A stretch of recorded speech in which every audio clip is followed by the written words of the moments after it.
I couldn't have said it better myself. That is the power of our differences to make us smarter and more creative. And that is how all those infusions of new cultures and ideas, generation after generation, created the matchless alchemy of our melting pot and helped us build the strongest, most vibrant, most prosperous nation on the planet. Right here.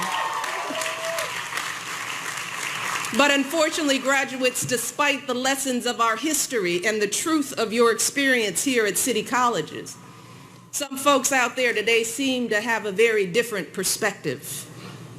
They seem to view our diversity as a threat to be contained rather than as a resource to be tapped. They tell us to be afraid of those who are different, to be suspicious of those with whom we disagree. They act as if name-calling is an acceptable substitute for thoughtful debate, as if anger and intolerance should be our default state rather than the optimism and openness that have always been the engine of our progress.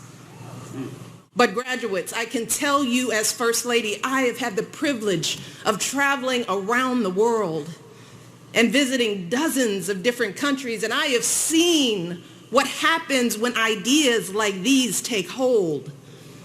I have seen how leaders who rule by intimidation, leaders who demonize and dehumanize entire groups of people often do so because they have nothing else to offer.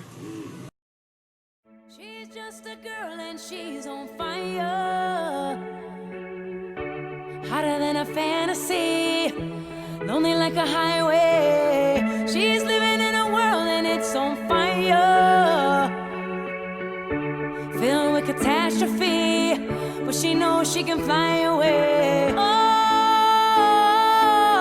she got both feet on the ground and she's burning. You know, Michelle is the most honest, the best person I know.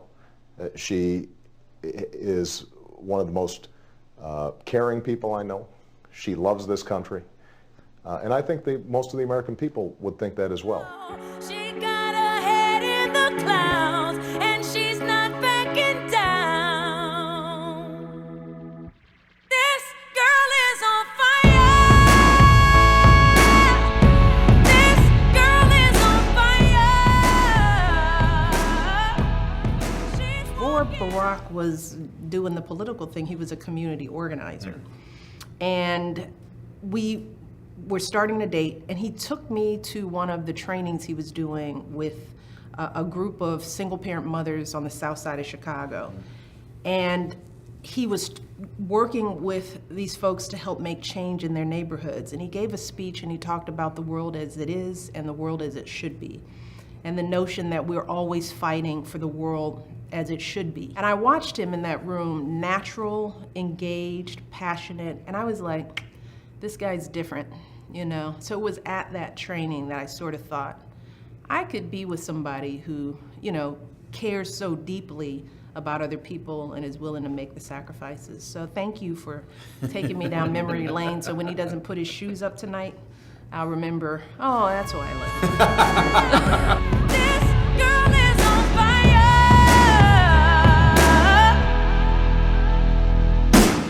Looks like a girl, but she's a flame.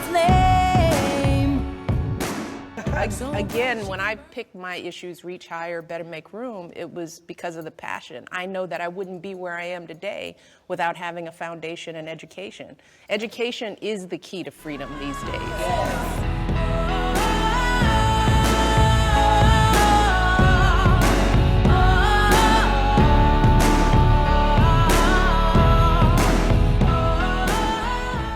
If we want to give all of our children a foundation for their dreams and opportunities worthy of their promise, if we want to give them that sense of limitless possibility, that belief that here in America there is always something better out there if you're willing to work for it, then we must work like never before.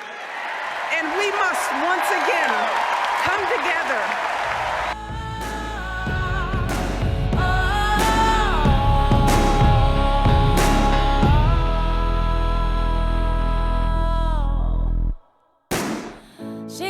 just a girl, but she's on fire.